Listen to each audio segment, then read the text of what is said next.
I love what I do. I love my work. But there's other things I love more. I love riding my bike more than I like working. I like playing golf more than I like it. I like being with my kids and my wife more. I love skiing more. And that's why I only work 17 hours a week, because there's other things I like to do more. And I have figured out that I can get other people to do the work.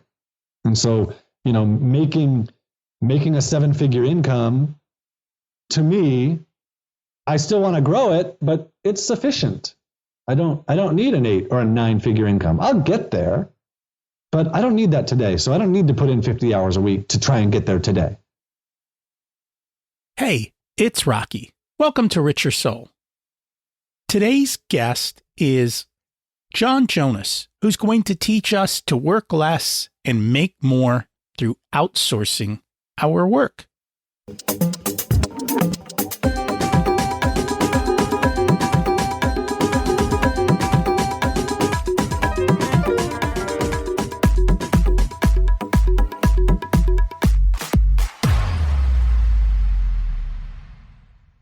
Imagine it's 12 months from now, and you've achieved your major life goals. How does it feel to be in the best shape of your life? To wake up energized, excited about the day?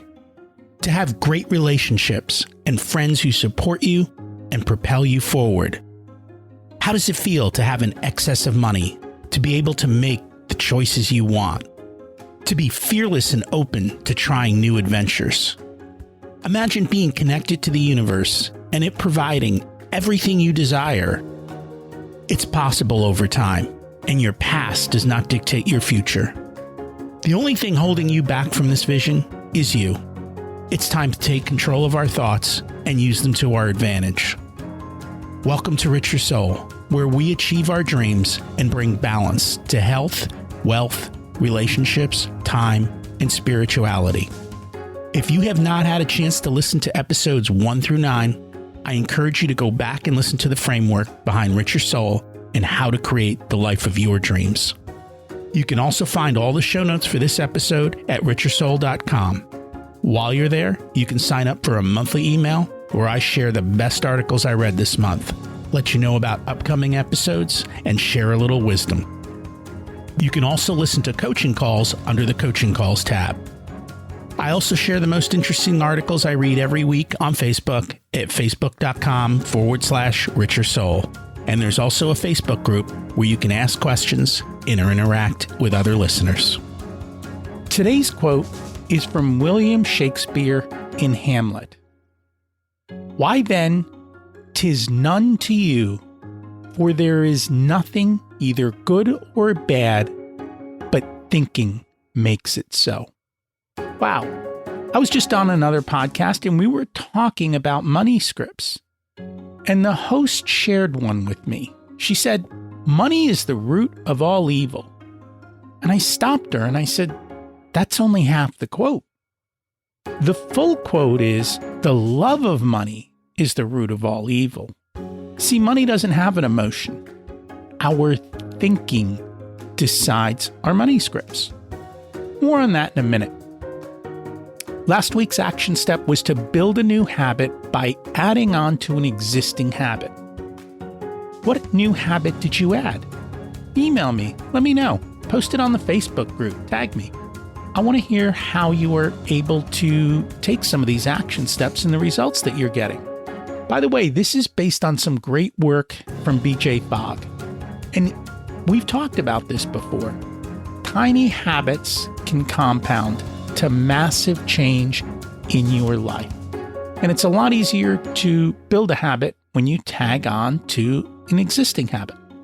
I am always working on improving my habits and doing my best to remove the ones that don't serve me. And I'm about ready for a major reboot. Getting back to our quote, our brains use a ton of energy. And one way for it to conserve energy is to run routines, habits, based on previous learnings. Many of these learnings, like our money scripts, are programmed at a young age. I was just reading the book Just Jones from Andy Andrews. I love his books, and if you haven't had a chance to check them out, do so. They're more stories about life and history, but they all have massive wisdom hidden inside.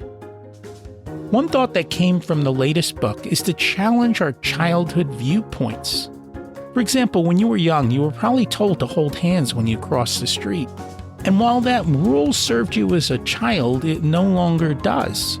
And so you probably updated the rule. More often, there's many rules that no longer serve us, but we haven't examined them. We haven't updated them. This is true with money and every other part of life. I encourage you to take the time to upgrade your programming. One rule I grew up with was kind of to do it all yourself. Well, that doesn't apply anymore. The more help I can get, the better. The reality is outsourcing is gold. I'm still working on doing this with other parts of my business, and that's what we're going to chat about today. Listen in to see how much time and effort John puts into his work. Jonas has helped thousands of entrepreneurs succeed in their business by doing outsourcing differently. He created and runs Onlinejobs.ph, the largest website for finding Filipino virtual workers. With over 1 million Filipino resumes and over 300,000 employers from around the world using it. He works about 17 hours a week, choosing to spend time with his family rather than working. Let's meet our guest. Welcome to Richer Soul, John Jonas. It's great to have you join us today. Yeah. Hey, thanks for having me. I'm excited to learn from you today. Let's always start at the beginning, which is, what was it like when you were growing up, and how much did your family and school teach you about money? What was it like growing up? So I grew up in a well-off neighborhood of Manhattan Beach, California. I was the poor kid. My school, I don't think school taught me anything, but I do know that my family did, indirectly and inadvertently. So I grew up with kind of a rich dad, poor dad scenario, and I didn't realize that until recently. But I did know that I grew up poor, and my dad had a job, and my dad worked hard, and he was a good dad, and he went to work every day, and he came home, and he was with us kids, but we were poor. And my uncle was an attorney, and he was rich, and he did all kinds of cool stuff. And I just knew growing up, I don't want to work a job. This does not work for me. I'm going to be a lawyer, because that's how you get rich.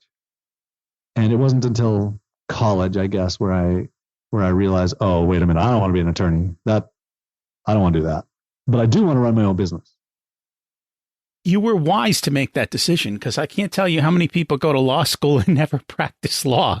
You saved yourself quite a few years there. Well, so in college, I took a pre-law class. I was studying computer science with the intent of going to law school.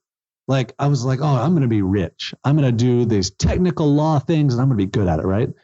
And I took this pre-law class, and all it was once a week, and every week, at 1 hour, Friday afternoon, an attorney or a judge came in, and every single one of them said the same thing to the class.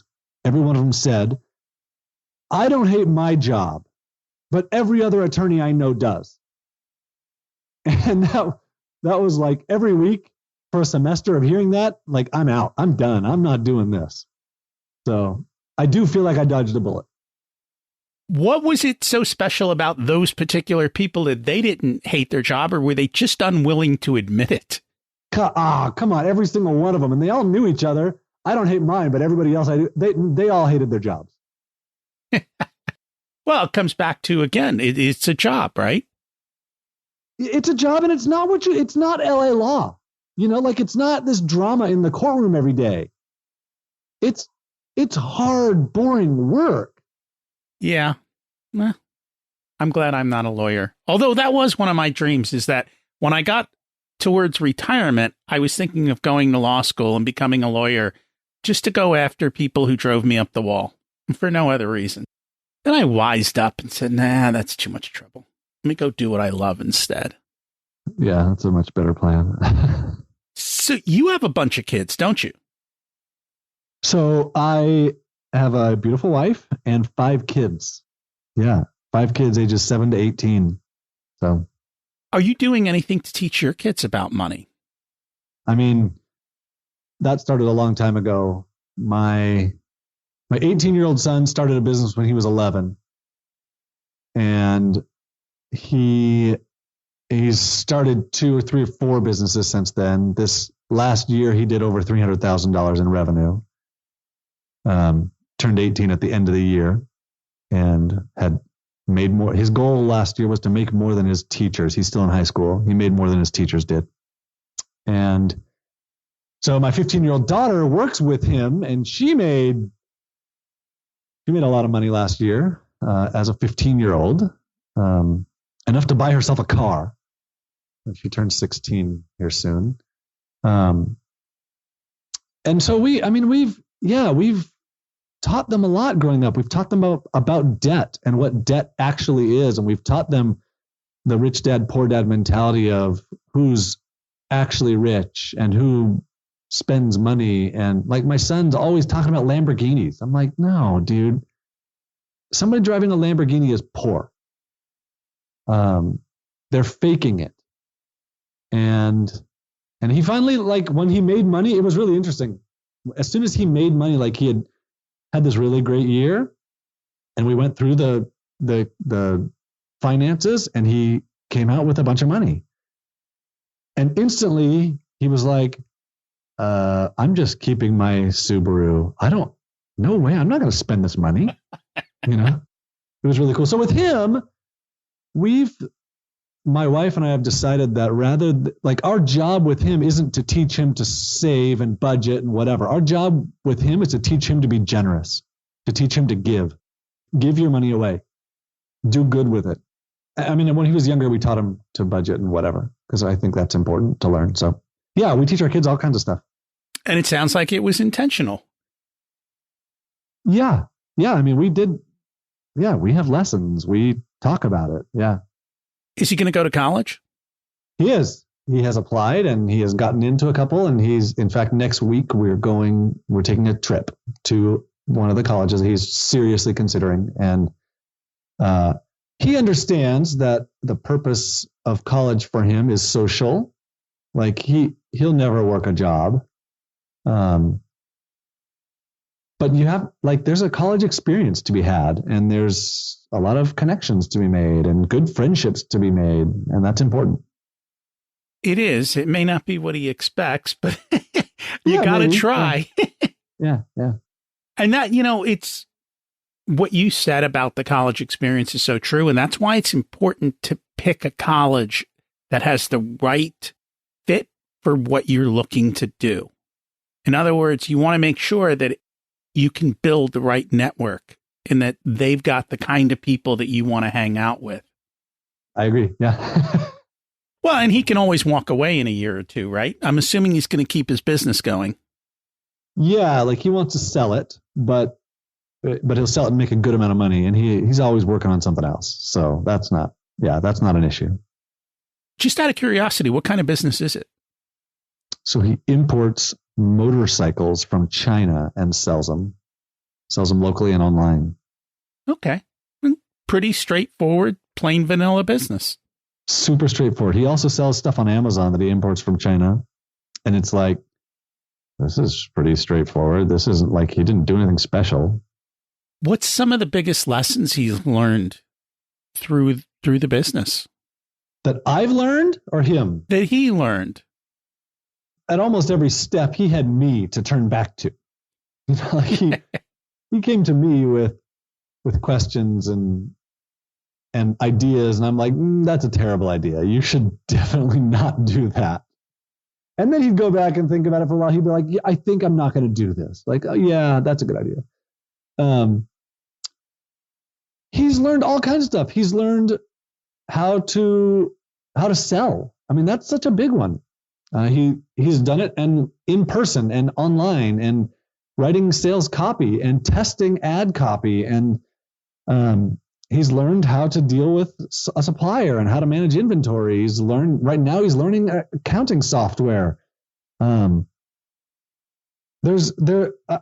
me in business, I think the most important thing to learn is to sell.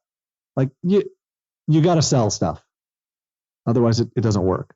And part of selling is sales copy. Like, especially today where online interactions are a part of every business.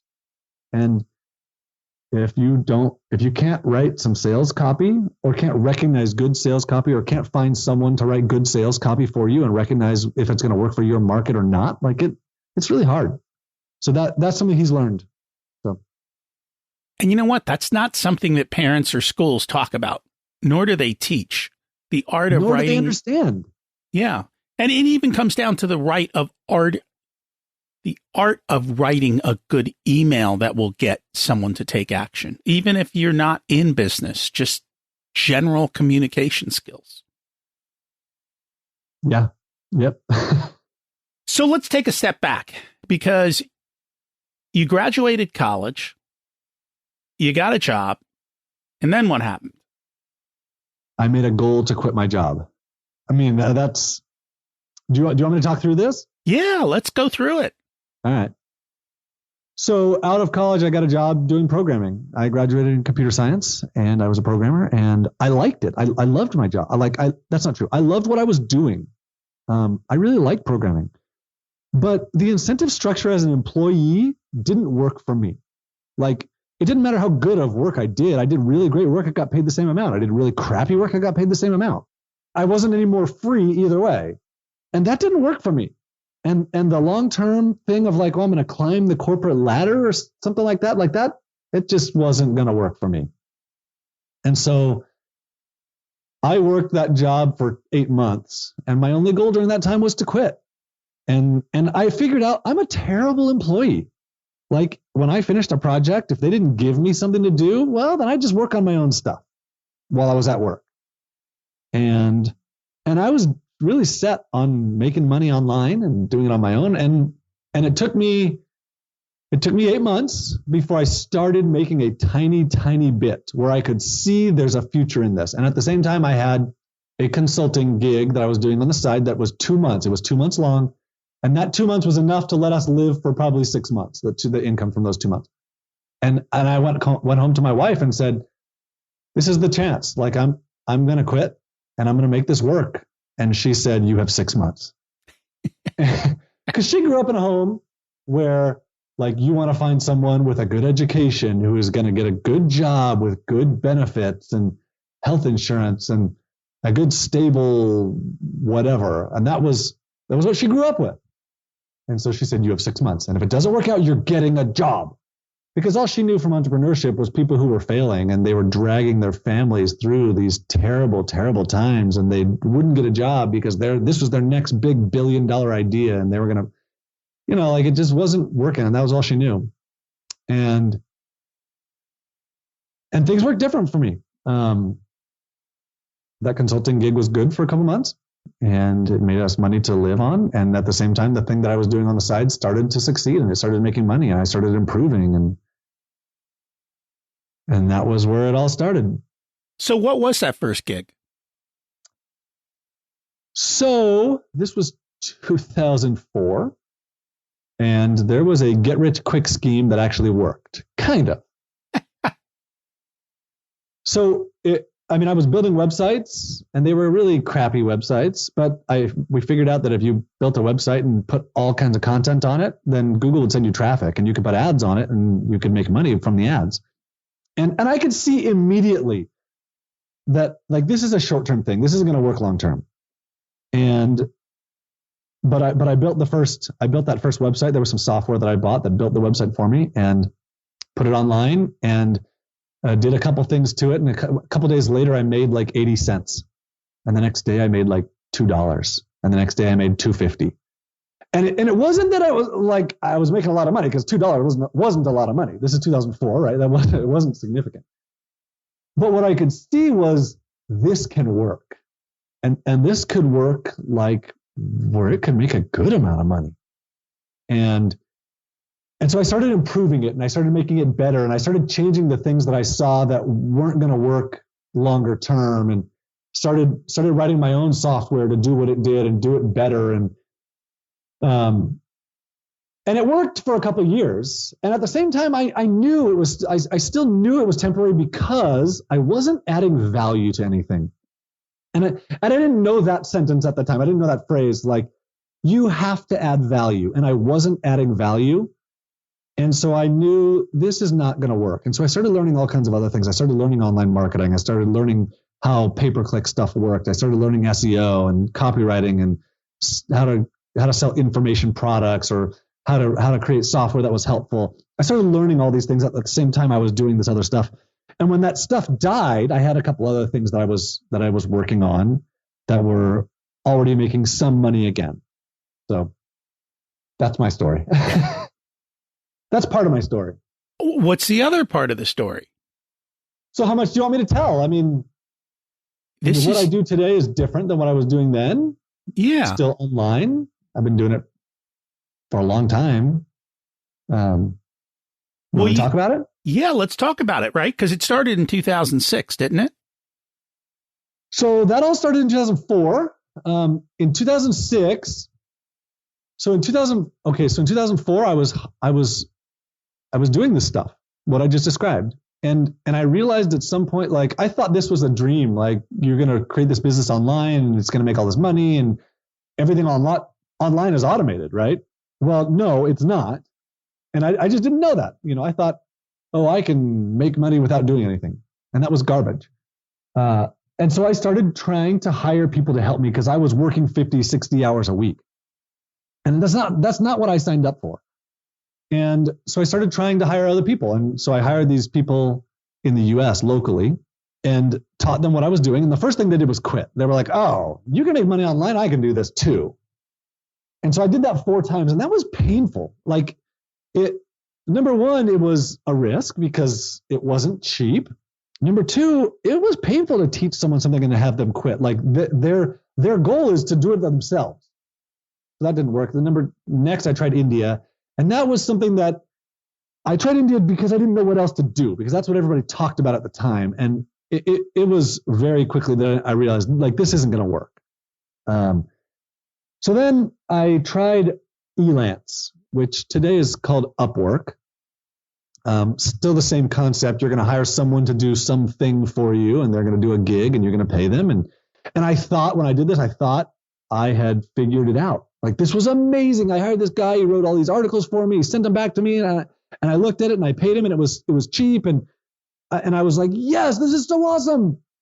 And then this burden fell on me. I realized I have all these articles. I have 50 articles now that he's done. Like, that was his job. That was what I paid him to do. And now I have to go and do something with these because just having them isn't good enough. Now I need someone else to go do the rest of this. And now I have to go through this whole finding someone else process. And this sucks. And I think I posted one of those articles, and the other 49 just sat there because I hated it. I didn't want to do it. And writing the articles wasn't I hated that, but I didn't like the rest of the process either. And I didn't have time to deal with it. And I kind of wrote off this whole outsourcing thing because it just didn't work. A couple months later, I had a conversation with the guy that owns backcountry.com. The late John Brzee, he passed away a couple of years ago. But he gave me some really, really good advice that changed my future. He said, when you're ready to start outsourcing some of this stuff, make sure you go to the Philippines with it.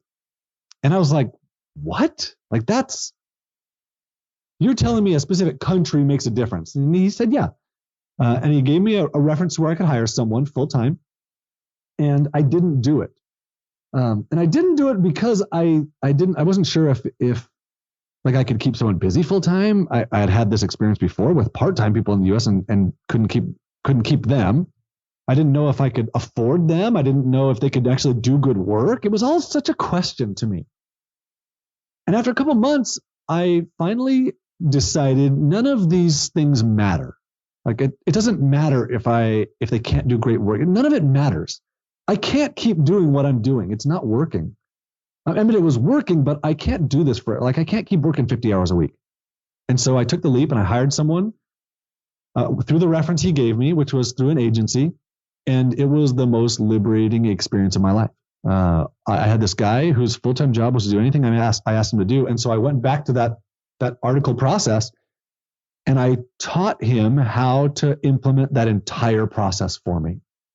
And so now I had this intelligent human who wanted to make me happy and was willing to work really hard and was willing to learn anything that I wanted to teach him.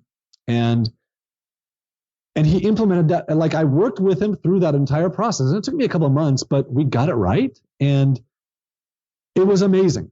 So then we did that process for a long time and it worked super well to drive tons and tons of traffic. And that was where I realized, okay, maybe this hiring other people thing, this outsourcing thing can work and can work really, really well. And that's where the light bulb went off for me. That's where things started changing for me. You know, it's funny because when I hired my first VA, that was the problem I had. I had all these things I wanted done and cleaned up, and I gave it to them, and they did it. And then I'm like, oh crap, now I have to do something. And I'm like, I don't want to do all this stuff. And it caused me some struggles with doing that. And so I kind of stepped away. I'm back now. And my VA does things so that I don't have to do them, but that don't create necessarily burdens on me. Although I just had them do one project, which now is back on me.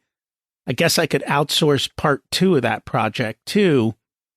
And we'll dig into that because I have questions on some of that. So hold on a second though, because what you just said that's really the magic of this. Like for me, when I had hired this person on Elance, their job was to do one thing, and their job was like the whole idea behind Upwork is to get a job done so that you can get paid and get feedback and then move on to the next job. And that was the whole issue. Was they did the job, they got paid, they got feedback, they moved on to the next job, and now the burden fell on me. Where what you just described is like they're doing things where the burden doesn't fall on you. And then the next step is to take part 2 of that where it does fall on you and get someone else to do it too. And that's where I am now. So yeah, we can talk about that, but let's move on to what you were saying. Sorry. No, I mean, that was just my point, was just my personal experience, kind of experiencing the same thing that you did. Yeah. And I think so many people do. Just out of curiosity, how many hours a week do you work now? So I work, I say I work about 17 hours a week. Really, I work less than that. And I've done that since about 2007, 2008. I've been about 17 hours a week since then. So what do you do now? What's this business that you've currently created? So in 2008, so this isn't why I work 17 hours a week. This is just my current business. The why is a different story. In 2008, I wanted to hire another VA, and I went back to the agency, and they said the same thing to me that they said the first time. They said, do you want a webmaster or a programmer? And I was like, I don't want a webmaster or a programmer. I want a content writer. They said, well, do you want a webmaster or a programmer? Like, dang it, I'll take a webmaster. And that was where I think that was my third hire. And I was like, I think there's a better way to do this. I just want to recruit someone on my own. I don't want to go through someone else's channel where they just come up with a warm body is basically all they would do. And I think if I build this software, this like system where people can post their resumes, then I could get a couple hundred resumes into it and I could recruit someone myself. Because I thought with a couple hundred resumes, like I could find anything I want. So I built this stuff. I went back to the agency and said, I want a programmer. And I hired this programmer in the Philippines to build this job board for the Philippines. And in 2009, I launched it. And in the first month, I had a couple hundred profiles. And it was amazing. Like I could recruit anybody I wanted. And that was, so I bought the domain Onlinejobs.ph for Philippines. And that was 2009. In 2020, we passed 1 million Filipino profiles in the system, in the database. And so that's the business that I have spent most of my time working on. You know what I love? You realized you had to build an online site, and instead of doing it, you just went out and hired someone else to do it. Too often, I think we all feel like we have to learn it and do it ourselves. And probably the line that I use most when you have to create a business is who, not how. Who can help me do this and deliver it? Not how am I going to be able to do that? And you exemplified that by getting someone else to build the website. So I do have, how do I say this? So in this situation, like I said before, I graduated in computer science. I was a programmer. I knew how. Yeah. And I could have done it myself very easily.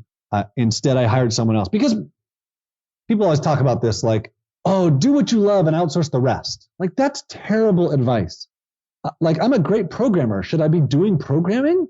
It's really hard to run a business when you're a programmer, you know?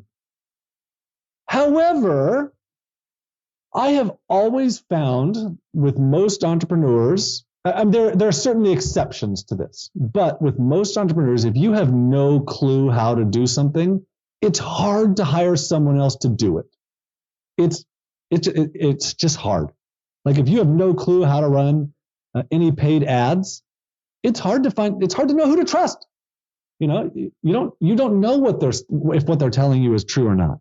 You don't know if the work that they're doing is good or not. And so I like the who, not how, but I feel like for most people, there should be some how in there.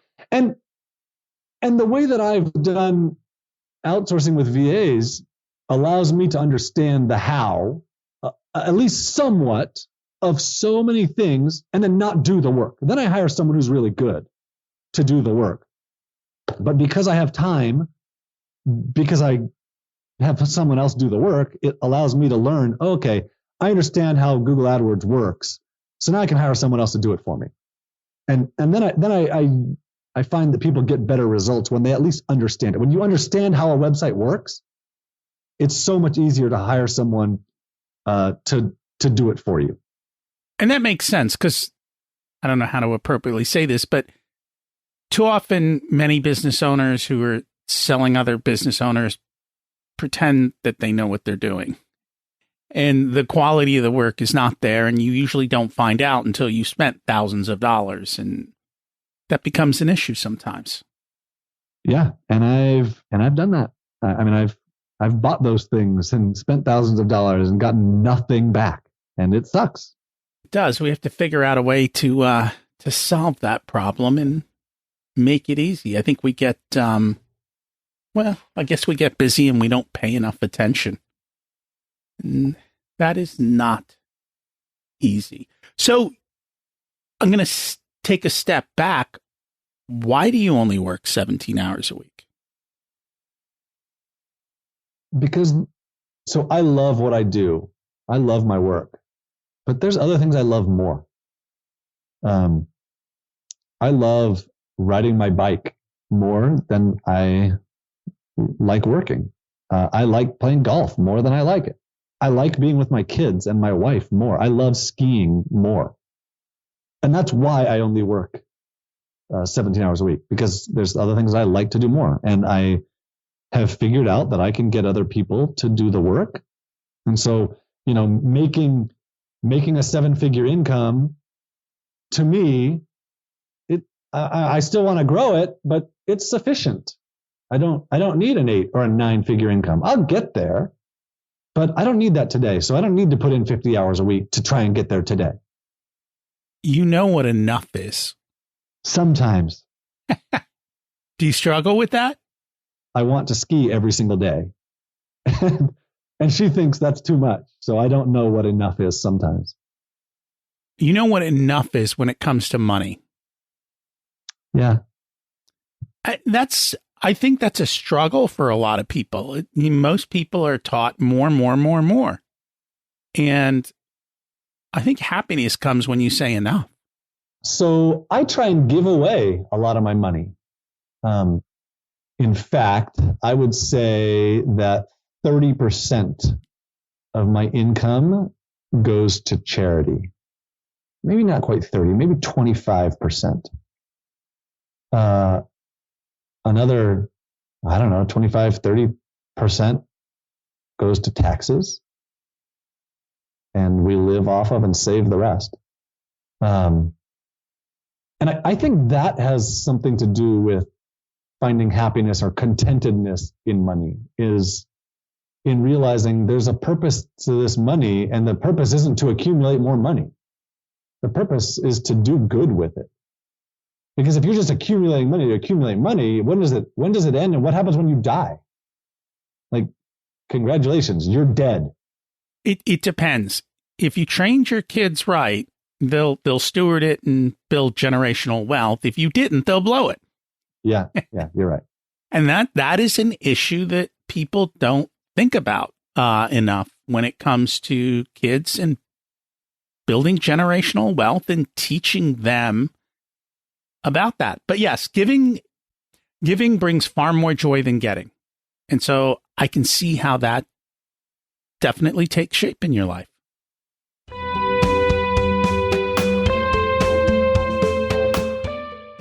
Today's episode is sponsored by Profit Answer Man Podcast. Did you know that most small business owners hate looking at their financials? It's one reason they may struggle with business success. The Profit Answer Man podcast helps them ensure they are profitable and can pay their employees and weather the storms we all have to face. It's built on the Profit First methodology of pay yourself first. The Profit Answer Man podcast is a must listen to for every small business owner and anyone who wants to help them survive and thrive. Check it out on your favorite listening platform.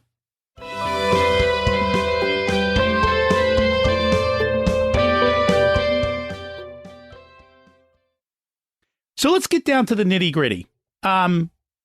Somebody wants to hire a VA. The first thing is, what kinds of things can they outsource to a VA? So I started with one person, and I've told you the story about that person. They knew nothing when I hired them. They just spoke English. And so I could outsource anything that I could teach them. Today, I have, I think, 38 people on my team in the Philippines. They work for me full time. And I have programmers, I have designers, I have different kinds of designers. I have like graphic design or video editing or user interface design or web page design. I have people that do the front end of websites. I have people that manage the back end, like data security. I have admin people that I have customer support people. I have an HR person. I have social media people. I have people that do SEO. I have people that do lead generation. What kind of skills can you hire? You can hire anything that can be done online or on a computer or on a phone. You can hire that person in the Philippines. So one of the issues that I find is people often hear the word VA, virtual assistant, and they think secretary. And that's not what most people don't want a secretary. They want a programmer, or they want someone to do SEO for them, for their website. And that's who I hire. I hire specialists who are in the Philippines, who work online. And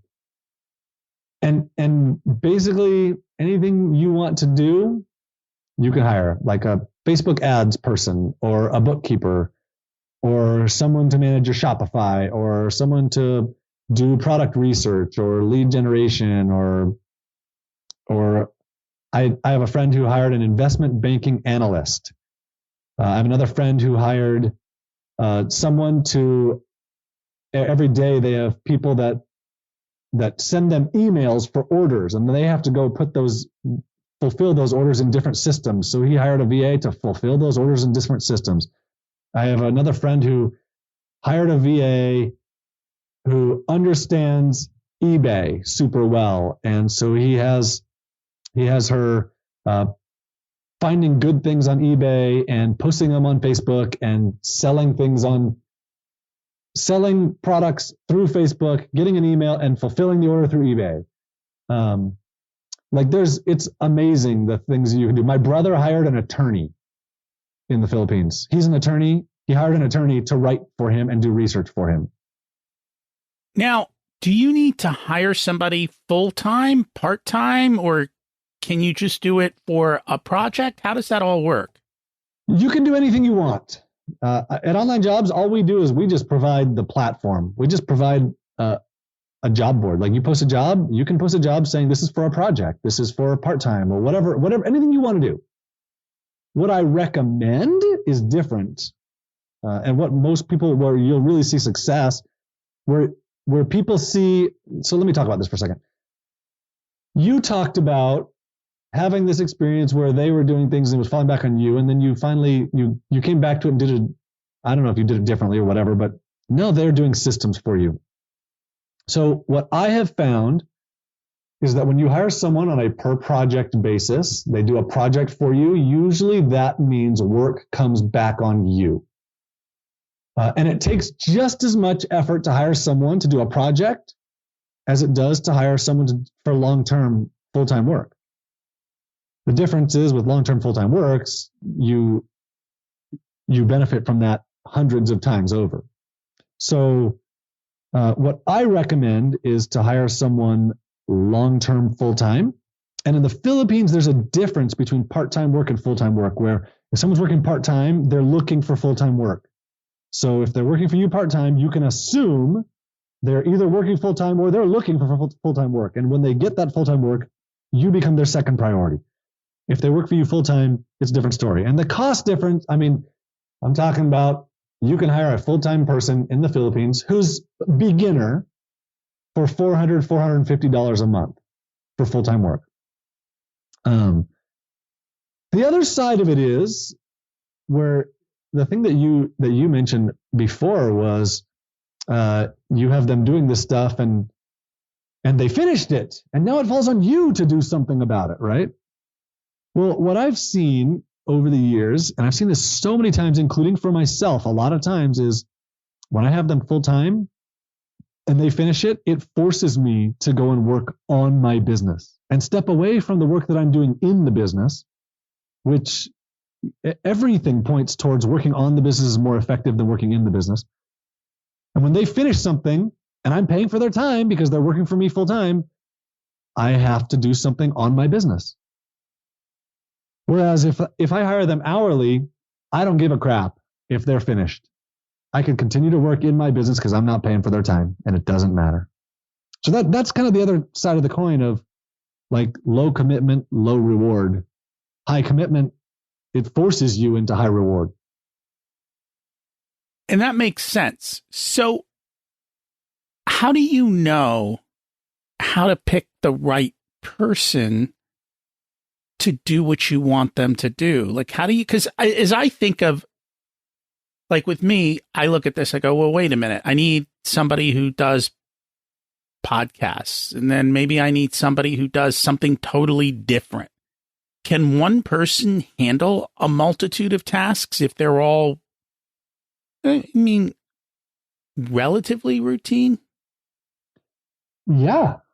I mean, that's what I did. The first person I hired, I taught him one thing, and then we worked on the next thing, and then we worked on the next thing until I realized, like, oh, I want him working on these things enough. He's full time. Like, he's fully busy. I can't give him another thing. I hired someone else. So let's talk through this, because I think this will be a good exercise for other people. What do you want them to do? What do you mean you want them to do podcasts? Like, you want them to host podcasts? What do you want them to do? No. So I just think, like, right now I've already gotten it off of my desk. In other words, I have an editor who edits. I have someone else who does all the show notes and stuff. So So that's just one part. I mean, the podcasting is not my life. It's just one thing I do. I've got all these other things on the other side that I do within the business. And so I'm like, well, if I hired someone full time, could they do everything? Or do I need multiple people because they each have their specialty? That's kind of, I guess, because that's the question that comes up when I have conversations with people about hiring VAs. That's always our question. Well, they're good at this specialty, but what I don't have enough time to fill them for 40 hours with that specialty. Okay. So I need to figure out, how do I find somebody that can do a lot of different things for me so I could fill a person up? So the first thing that I always recommend, and you're going this direction with this, is to hire someone to do something that you know how to do. And this is when you know you're ready to teach. When you're ready to hire someone, when you're ready to hire a VA, is when you have something that you're doing in the business that you could teach someone else to do. And not that you need, like, let's talk about podcast editing. You don't need to be an expert editor, but that you could teach someone who knows how to edit audio. You could teach them how you want it done, right? Or if you want social media marketing done for you, you at least understand some of the social media marketing, so that you can hire someone with some experience, and you can work with them through getting this done. Something that you're doing in your business, and preferably something you don't like to do, right? So then you hire someone, whether it's part-time or full-time. Maybe you don't have full-time social media work. Okay, so hire them full-time and start them with social media work, and you're going to work with them to get this right. When you've gotten this going right and you realize, okay, you're only spending 15 hours a week, what else can you do? Because now they just took 5 hours a week off of your plate, and where are you going to spend that 5 hours? Are you going to go golfing all the time, which is fine? Or can you spend a couple hours and create something else for that person to do, and you can teach them to do that thing? Now, you're not going to hire a programmer and have them also do design work. Right? That's a left brain, right brain thing, and that's not going to work. You're not going to find someone good at both those things.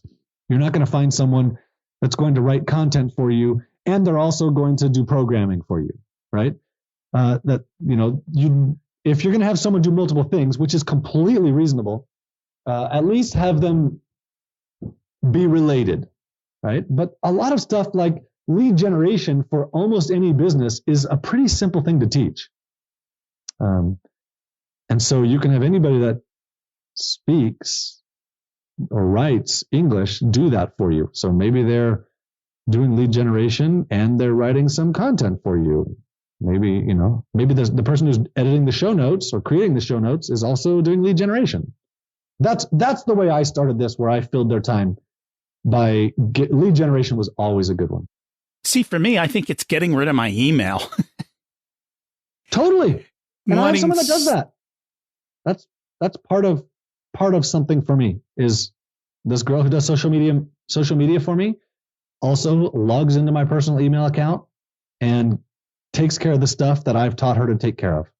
So how does that work with time zones? She does it at night. At night, meaning? For me. For you. My okay. Nighttime, her daytime, yeah. Okay. So they're working, because they are essentially flipped time zones, correct? Yeah. So, I mean, there's a bunch of things you can do.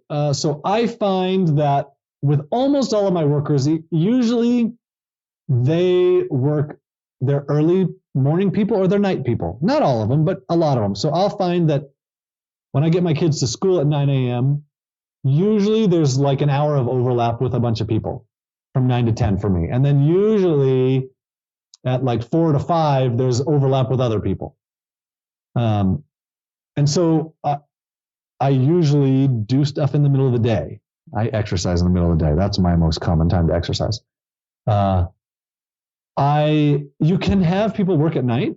You can have people work the night shift in the Philippines, so that they're online during your day. Just when you go to recruit that person, make sure you post it ahead of time in your job post saying that you want them to work the night shift. And when you're interviewing people, you'll just more likely to have success with this if they are already working a night shift. And there's a lot of people in the Philippines working night shifts because of call centers. But otherwise, just recognize it's hard to work a night shift as as a human being, it's hard to work at night and sleep in the day. And so they're not like magical humans. They're just humans in the Philippines. And so if you pull someone off the streets and say, nope, you're going to work 8 to 4 Eastern time, it's going to be hard, right? And it may work. It may not. So how do you know how to pick the right person? Because that is a skill, right? Or there's an art to that, I should say. So there's an art and a science to it. So first of all, if you hire someone to do something you know how to do, you'll find this much, much, much easier. If you don't know programming and you go and hire a programmer, it's hard. And that's why I recommend for the first time, hire someone to do something you know how to do, because you'll just have an easier time doing it. So I can talk about my recruiting process if you want, like the way that I recruit people. Sure. Okay. So the first thing I recommend people do is go to Onlinejobs.ph and browse some profiles. Like just go look at 30 different resumes, and because you'll get a really good idea of how much people want to make, how much you should be paying for this, what skills people have, what side skills people have, what's the main skill you should be focusing in on. You'll get a really good idea. It'll be a really eye-opening experience to see a whole bunch of resumes and what their skills are. The next step is to post a job. Take what you learned from looking at the resumes and post your job, and then you're going to get a whole bunch of applications back. From those applications, you're going to start interviewing people. Now, the first thing that most people want to do is schedule a Skype interview. That's like the fifth thing you should do. The first thing to do is just start responding to a couple of them, asking them questions. And after you've responded to 2, 3, 4 of them, you'll start realizing, okay, I know what I want to ask all of these people. Put together a copy and paste thing that you can then respond to all of the good applications. Now, if you get 200 applications, which is not uncommon, you got to be careful because you could spend forever going through these. Can you hire a VA to do that? Just kidding. You can. I have someone that does it, but I still do my own recruiting and hiring because you're just so much better at doing this for your own business than someone else is. Yeah, no, you're correct. And this isn't hard. It doesn't take very much time. Like you're going to reply to 2, 3, 4 of them. And okay, so here's the key. Anybody that sent you a form application, just immediately disregard it. Anybody whose application isn't great, disregard it. Anybody who isn't qualified, disregard it. You don't need to reply to all these people. And so a lot of these, you may look at their application and in 4 words, you know, this doesn't work. And just delete it. You're done, right? So then, if you get 200, what I recommend is you go back and edit your job post and post it again, because you can't weed through 200. You can weed through 50, right? And in your job post, what you'll be better off doing is somewhere in it, instruct them to put something in the subject of their application, like put a keyword in the subject of their application. And then anything that doesn't have that keyword in the subject, ignore it. Like just, you don't even have to open it. You can ignore it, right? So then you're going to copy and paste these questions that you have to the rest of, 20 or 30 people, because more than 20 or 30 is just too many. And then you're going to start emailing people back and forth. And each time you email them, you're going to ask them 2 or 3, 4 questions. And then you're going to pay attention. Pay attention to their attention to detail. If you ask them 4 questions, do they only respond to 3 of them? Well, that's a problem, right? Because then if you give them 4 tasks, they're only going to do 3 of them. And that's a problem. Pay attention to how quickly do they respond to you. Does it take them 3 days? Because if it takes them 3 days to respond all the time, then after you hire them, it's going to take them 3 days. And that doesn't work for me. Pay attention to their English. How is this an English position? If it's a programmer, who cares? If it's a technical position, it doesn't matter. A designer, it doesn't really matter their English. Otherwise, it probably matters. And so pay attention to it. Pay attention to any red flags, like, is what they're saying to me in these emails different from what's on their profile? Or are there inconsistencies in the way they're responding? Or is this email really, really great English and this one is not so great? Like, did they have a friend help them with this one and then this one, like, it's not? So any red flags at this point, like you've done this 3, 4, 5 times, which doesn't take very much time to respond when you're copying and pasting questions, right? You're going to have a pretty good idea. And now you can give them a test task. And if it's going to take longer than 30 minutes, you should pay them for it. Now is an appropriate time to schedule a live interview, a Skype interview or whatever. And after you've done that stuff, you're going to have a really dang good idea of who to hire.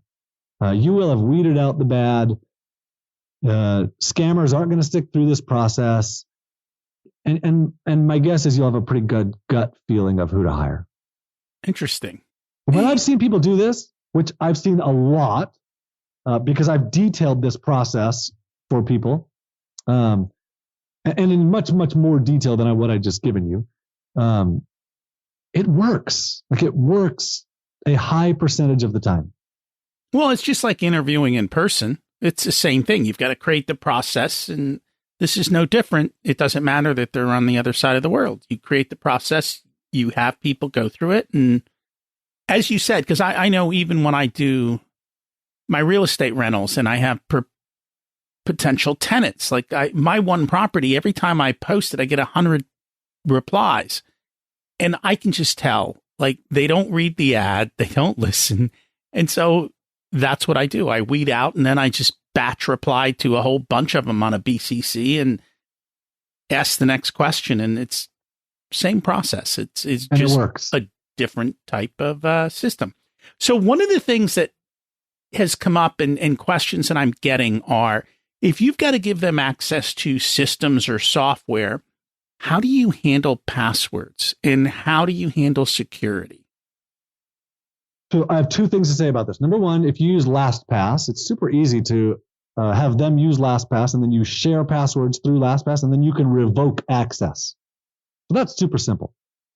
Number 2, I hired my first person in 2005. I have seen hundreds of thousands of employers hire people in the Philippines. I have seen people get ripped off. It is few and far between. And usually it happens because the employer tried to get someone to do work and not pay them for it. So in the Philippines, there's this culture, this odd culture of honesty with foreigners. And not everybody's honest. There's certainly some bad apples. But if you hire someone in the US and they come sit in your office, you got to deal with security. And how do you deal with it? Like, what prevents them from taking a picture of whatever data there is with their cell phone, or from emailing it to themselves, or putting it on? Like, you have to deal with this either way. In the Philippines, you just have this culture where they don't want to steal. They just want a job. And it's really interesting. They're, number one, they're super loyal, like loyal almost to a fault, which is not the case in the US. And it's hard to find a job in the Philippines. So even at $500 a month, it is hard to find a job like that in the Philippines. And so when they find a job, they don't want to jeopardize that job.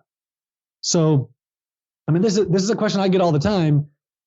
And I wish I had a better, like, oh, do these 6 things to prevent this, but I just don't see the issue. Not that I don't see, I see the theoretical issue. I don't see the other end of it very often. All right. And it's a question that people always have, especially because you mentioned, having accounting done over there or something else. Then you've got access to financials, and it becomes a little bit more of a concern throughout that process. So I will tell you some of the things that we've done. A couple of my VAs have access to my PayPal account. They have access to my personal email account. They have had my bank account information. They, one of our VAs opened a bank account in the Philippines for us, and we were sending a lot of money that at any given day, he could have just disappeared with it and been rich for a long, long time. And none of that ever happened. And I've seen a lot of people, like I've talked to a lot of other people that have given their VAs access to a lot of things. And I hate that I'm using the word VA, because like you have a programmer in the US dang, they have access to everything, right? You got a programmer in the Philippines, they got access to everything. They don't want to steal your stuff. And that's an interesting piece of it. They're not entrepreneurial. They don't want to steal your idea. They don't want to go do the business on their own. It's an interesting culture. And they speak English. Yeah, it's even more than that. Like, it's government mandated English. Like, elementary school in the Philippines is very often taught in English. Like, they teach science in English. They teach math in English. Not everywhere, not always, but my team has told me, like, yeah, my elementary school was all in English. Except for Filipino. They teach Filipino in Filipino. And it's called Tagalog or whatever, wherever they are, Cebuano or whatever. But yeah, they teach in English. So, like, billboards are in English often. Street signs are in English. And that's good. Well, because it's a cultural barrier. People wonder, and, you know, I just want to make it clear because people don't always realize these types of things. Yeah. I mean, in India, they speak English also, but it's different. Like, yes. You won't have a communication issue with the Philippines. It is different. It's the understandability. Yeah. Yeah. And it varies dramatically in India because it depends what part of India they're from. Because each part is dramatically different than it's kind of like the United States, you know, someone from Texas, California, and Maine are all different. And India is very much like that as well. Yeah. We always like to get people to take an action step. What's one thing people can do this week to move forward? So the first thing to do is decide one task that you do that you could teach someone else to do. And if you have that one thing, you can hire someone and get that thing off of your plate. And if it's email, great. If it's filtering your email, like, just archive the things in my Gmail account that are receipts or automated or whatever. Teach them how to do that.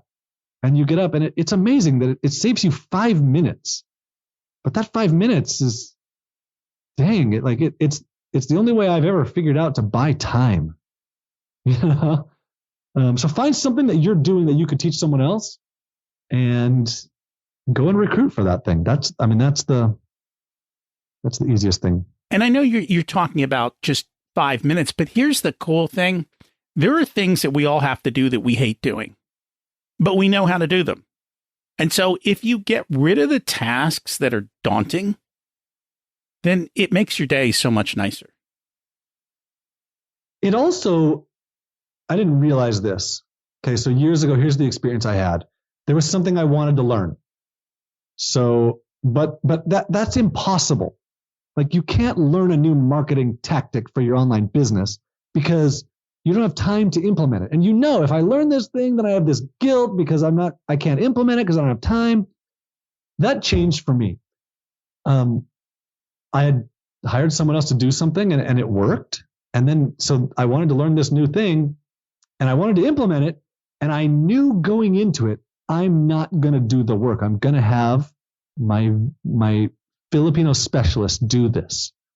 And so I bought a product. I bought this ebook, and I read it, and I went through it, and I took notes, and then I sent an email to my guy in the Philippines and said, "Hey, I want you to implement this for me. Here's the book. Pay specific attention to these chapters and these pages. They're super relevant for our business. Ignore this chapter and these pages, and here are these 6 decisions that it asked me to make. Go, let me know what you think." And he implemented the entire process, and it was amazing. But I did that only because I knew from the start, like, I can implement this. I'm just not going to be the one doing the work.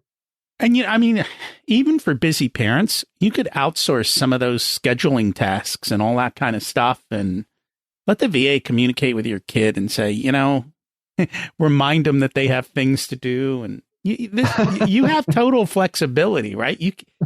Everyone can get crap off their plate and start to enjoy life a little bit more. And then it becomes easier to hire to do the hard things that you don't know how to do. Right? So, I mean, like, my Facebook page, Online Jobs' Facebook page, has, I don't know, a couple 100,000 likes. I don't even know. And I've never made a single post. I didn't create the page. I found it one day, and one of my VAs had created it because they thought we ought to have a presence on Facebook. And I was like, okay, fine, whatever. Like, I hate Facebook. And then my VAs, another one, started bugging me. Hey, we should be posting. Hey, we should be posting. No, I don't want to be posting. We should be posting. I don't want to post. And finally, they convinced me to let them do it. And that's been going on, I don't know, for 10 years or something. And I've never made a single post. So like you can get people who know what they're doing. That is quite impressive.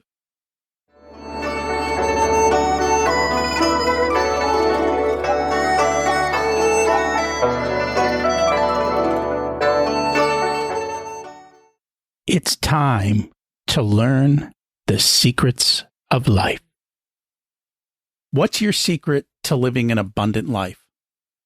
I think giving. I try and give a lot. And that, to me, shows me how much I have. And you talked about that earlier, and we talked about how giving brings far more joy than receiving. What did you learn later in life that you wish you would have learned sooner? How to hire a virtual assistant in the Philippines. I mean, I learned that kind of young. I think I was 27. I wish I knew to be nice sooner. I was mean, and I'm still mean sometimes. And I wish I knew to be nicer earlier. You get a lot more with honey than you do with vinegar. And so, it's a choice, and it's something that some of us have to learn and improve upon. I know it's something that I've dramatically worked on myself over the years. If you were to give an 18-year-old one specific piece of wisdom, what would it be? Can I give two? Yes. So my first one is completely unrelated, but that it is find God. Find God in your life, because just because you ignore him doesn't make him less real, or her, right? It doesn't make God less real. Two, find a way to start a business, because I've seen too many people that when they're 45, they say, "Oh, I can't quit my job. I'm too far in." They have too much. They've built a life around this stable thing, but they hate their jobs. Find a way to start a business. Great advice. And we do talk about spirituality on the show, and you have to figure it out for yourself and how you connect to the universe and what that means in your life. And figuring out all of these things early and getting started early is quite wise. I should have started my business I could have started my business when I was 18. I just didn't know how. And back then, there were no websites, so I couldn't even Google it. Such is life. Yeah. If people would like to find you, connect, or maybe hire someone through your services, how can they go about doing that? So Onlinejobs.ph is the database, and that's pretty straightforward. We talked about that. My hiring process that I talked about, that I've detailed, I put together in 7 steps, and that's available at onevaoa.com. And it's like detailed exactly what to do at every step of the process so that you make sure to hire a good VA. And I guarantee it. Like, I guarantee you'll hire a good VA, or I'll give you your money back. It's $49. Other than that, if you have a question for me, I'm totally willing to answer any questions. I don't do phone calls. Doesn't fit in my 17 hours, but I will answer any email. So if you have a question, you can email me either through the contact us link at onlinejobs.ph or at onevaoa, or through johnjonas.com, my blog. And it doesn't come to me, but it will come to me. It goes to a VA, but they all know if you ask for me, they'll immediately send it to me. You can also use Facebook. I don't log into Facebook ever, but I have people who do. And like I said, they'll send it to me, and I will respond to you personally. Thank you. And that is so cool. And I appreciate you being here today. Yeah, thanks for having me. It's been great. So what can you outsource? I have some parts of my work that are already outsourced, and I've struggled, as you've heard in the past. I'm in the process of reevaluating what I do now in how I can get more off my plate or just eliminate the entire tasks that provide low value. A big part of that is evaluating if actions I'm taking even provide value or I'm just doing them because of habits. See, we always come full circle back to the beginning. I need some thinking time to really process my activities. By the way, having a cleaning person and even someone to prepare your food falls into this category of getting help. Email's another big one. And what I have done is literally to unsubscribe and change where my emails are going so I don't even see them because I don't want to spend any more time on them, at least most of them. This week's action step: decide on one thing you can teach and hand off to someone else. By the way, I used to do this all the time with my kids, so don't feel like you have to go to the Philippines. Just go to your kids. Speaking of kids, next week's episode is with Hunter Clark Fields, and we're going to chat about less reactive parenting, something many of us may need, especially if you're coped up in the house with kids these days. Thanks for listening. If you enjoyed this episode, can you leave a rating or review? I ask because it helps to build brand authority when reaching out to get great guests for you to listen to. Thanks. Have an abundant week.